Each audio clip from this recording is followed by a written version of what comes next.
शैक्षणिक दीपस्तंभ या आपल्या यूट्यूब चॅनलमध्ये आपल्या सर्वांचं हार्दिक स्वागत आहे। पुन्हा एकदा एका नवीन व्हिडिओसह एका नवीन विषयासह आपण आलेलो आहोत। आजच्या आपल्या व्हिडिओचा विषय आहे bridge course 2022-23 subject science class 7 day 1 activities उत्तरासह आपण आपल्या या व्हिडिओमध्ये पाहणार आहोत। त्यामुळे विद्यार्थ्यांनी हा व्हिडिओ शेवटपर्यंत पाहावा ही विनंती। त्याबरोबरच आपण जर नवीन असाल किंवा अजूनही आपल्या चॅनलला सबस्क्राईब केलं नसेल तर शैक्षणिक दीपस्तंभ या चॅनलला सबस्क्राईब करा, बेल नोटिफिकेशन ऑन करून ठेवा जेणेकरून नवनवीन व्हिडिओबाबत थेट नोटिफिकेशन्स आपल्याला मिळत राहतील। चला तर मग व्हिडिओला सुरुवात करूया। Bridge course 2022-23 subject science class 7 day 1 class 7 general science worksheet number 1 let's understand proportions of land and water.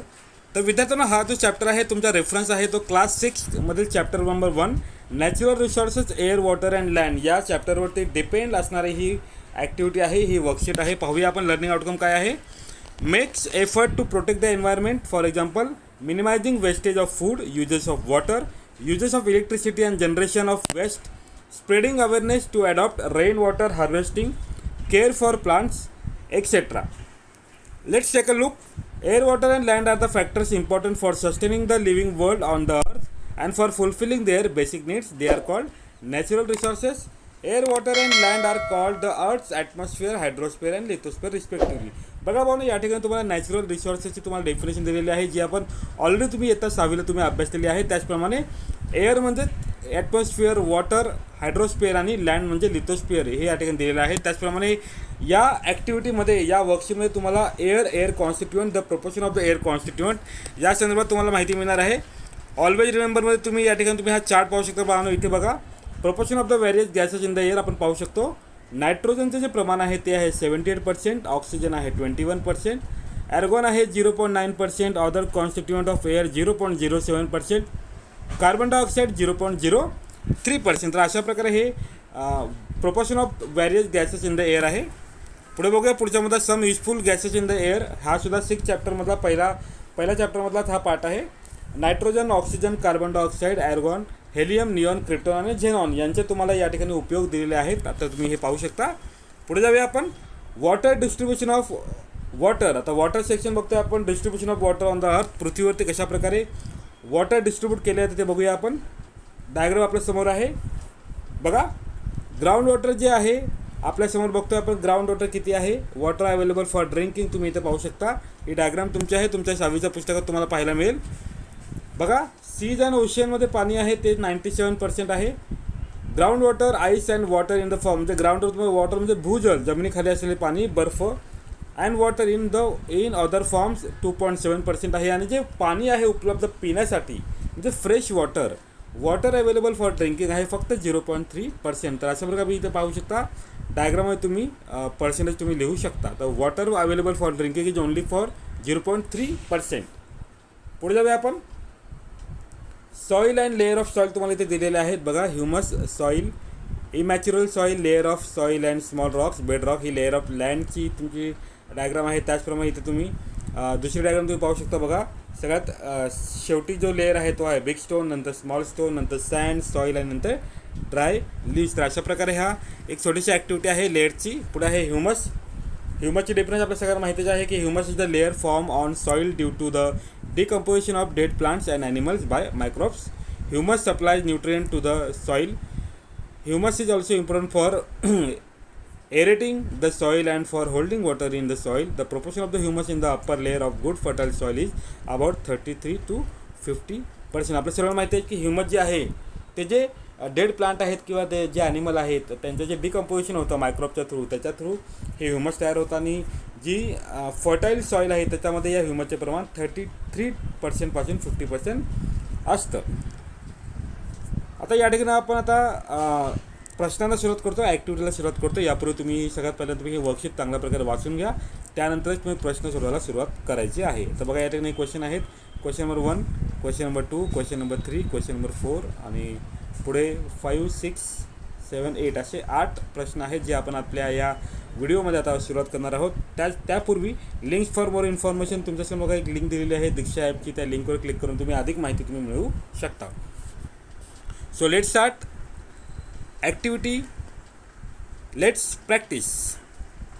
पाहत आहोत डे 1 सायन्स 7 स्टँडर्डचं आपण बघत आहोत. लेट्स प्रॅक्टिस सेक्शनमध्ये पहिला जो प्रश्न आहे तो आपण बघणार आहोत बाळांनो. Correct the sentences and write them down. तुम्हाला जे सेंटेन्स ते तुम्हाला करेक्ट करायचं आहे आणि तुम्हाला ते लिहायचं आहे. तर पहिलं सेंटेन्स बघा. The percentage of nitrogen in air is 21%. तर हे तुम्हाला सेंटेन्स दिलेलं आहे. तो ऑब्व्हियसली हे सेंटर रॉंग आहे. तर राईट सेंटेन्स आपण कसं करणार आहोत. तर बघा, the percentage of nitrogen in the air is 78%. बाबा नायट्रोजनचे प्रमाण हे हवेमध्ये 78% आहे. मग 21% कोणाचं आहे तर ऑक्सिजनचं. तर तुम्ही याचं उत्तर आणखी वेगळ्या प्रकारेही तुम्ही देऊ शकता. The percentage of oxygen in air is 21. म्हणजे तुम्ही नायट्रोजनच्या ठिकाणी तुम्ही ऑक्सिजन जरी लिहिलं तरी तुमचं हे सेंटेन्स करेक्ट असणार आहे. आणि 21%च्या ऐवजी तुम्ही 78% लिहिलं तरीसुद्धा तुमचं उत्तर हे बरोबरच असणार आहे. तुम्ही दोन्हीपैकी कोणतंही एक उत्तर तुम्ही याला लिहावायचं आहे. बी क्वेश्चनकडे जाऊया बाळांनो आपण. विद्यार्थ्यांना आपल्या सर्वांना माहितीच आहे की Wien hydrogen gas is burn in the air with combines with oxygen. म्हणजे जेव्हा हायड्रोजन गॅस जे ते बर्न होते हवेमध्ये तेव्हा ती हवेतील ऑक्सिजनसोबत ती कंबाईन होते आणि वॉटर तयार होते. तर तुम्हाला या ठिकाणी कार्बन डायऑक्साईडच्या ऐवजी तुम्हाला ऑक्सिजन लिहायचं आहे आणि करेक्ट सेंटेन्स तुम्हाला पुन्हा लिहायचं आहे. आपण वळतो बाळांनो क्वेश्चन नंबर 2 कडे. Fill in the blanks by using the words given below. आता तुम्हाला काही ब्रॅकेटमध्ये तुम्हाला काही वर्ड दिलेले आहेत. ते वर्ड म्हणजे झेनॉन, आर्गॉन आणि ऑक्सिजन. तर बघूया. In flash photography, flash FLASH flash photography, xenon gas is use. लक्षात ठेवा xenon ZENON xenon gas is use. Second आहे in and electric bulb argon gas is used and gas is used in respiration in living things is oxygen. Respiration म्हणजे सजीवांना श्वासोच्छवास करण्यासाठी आवश्यक असणारे gas वायू म्हणजे कोणता आहे तो म्हणजे ऑक्सिजन आहे. तर अशा प्रकारे याचे उत्तर तुम्हाला झेनॉन, आर्गॉन आणि OXYGEN ही येणार आहे. पुढे जाऊया आपण क्वेश्चन नंबर 3 कडे. Write down the various uses of the water you know. तुम्हाला माहिती असलेले पाण्याचे विविध उपयोग तुम्हाला लिहायचे आहेत. तर बघा बाळांनो. Drinking, bathing, cooking, cleaning dishes, washing clothes, watering plants, cleaning fruits and vegetables etcetera are various uses of water. तर तुम्ही यात आणखी नवीन युजेस पण तुम्ही यात ॲड करू शकता. पुढे जाऊया. Question number 4. What is in the picture below? What will you do to control this? Write down in your words. तर बाळांनो तुमच्या कृतीपत्रिकेमध्ये एक डायग्राम दिलेले आहे. त्या ठिकाणी तुम्हाला एअर पोल्युशन 3 प्रकारचे चित्र आहेत जे तुम्हाला दिसत आहेत. त्या नेमके ते चित्र कशाचे आहेत, त्या संदर्भातील काय माहिती आहे, त्या एअर पोल्युशनला तुम्ही कशाप्रकारे कंट्रोल कराल याची माहिती तुम्हाला थोडक्यात लिहायची आहे. बघा उत्तर. This picture shows air pollution. ते जे पिक्चर्स आहेत बाबा ते एअर पोल्युशनचे आहेत. We can see different ways of air pollution like smoke from industries, vehicles and from fire. We have to use social transportation, try to balance environment and plant more trees. तर या प्रकारच्या आपण उपाययोजना या ठिकाणी करू शकतो. पुढे जाऊया. एक क्वेश्चन बघतोय आपण. It takes 1000 years for a 25 centimeter thick layer of mature soil to form. तर हजारो वर्षामध्ये 25 centimetre thick layer of mature soil तयार होते का बाळांनो.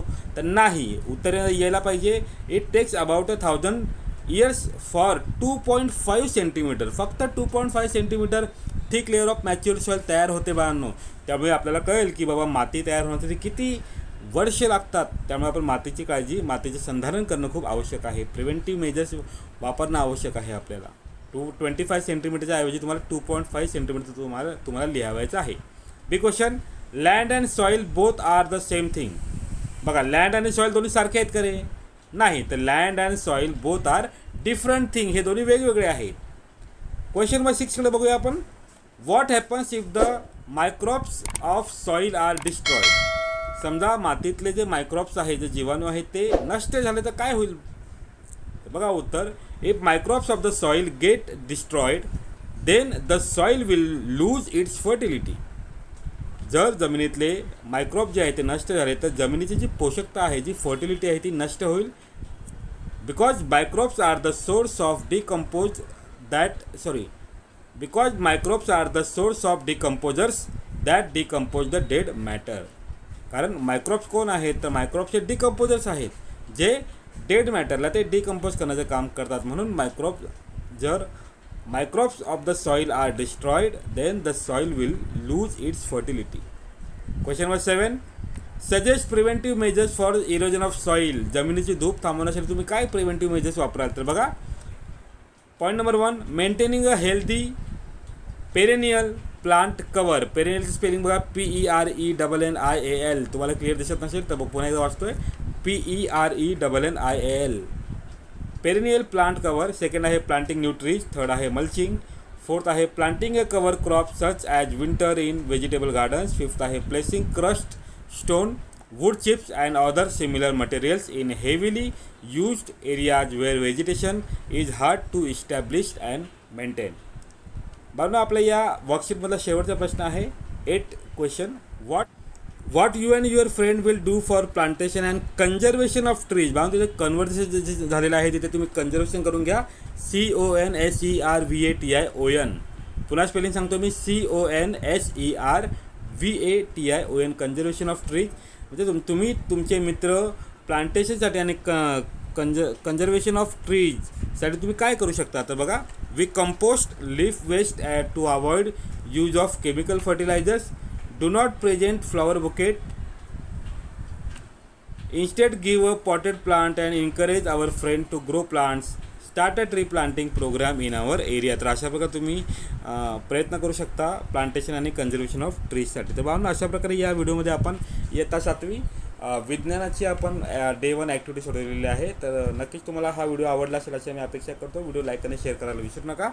लवकरच डे 2 ॲक्टिव्हिटी आपण घेऊन येणार आहोत, त्यामुळे प्लीज आपल्या चॅनलशी कनेक्टेड राहा ही विनंती. धन्यवाद. अपेक्षा करतो तुम्हाला आपला आजचा हा व्हिडिओ आवडला असेल. अशाच प्रकारचे शैक्षणिक विषयांवरती व्हिडिओज पाहण्यासाठी आजच आपल्या चॅनलला सबस्क्राईब करा. लवकरच एका नवीन व्हिडिओसह आपल्यासमोर येऊ. तुर्तास आपल्या सर्वांची रजा घेतो. धन्यवाद.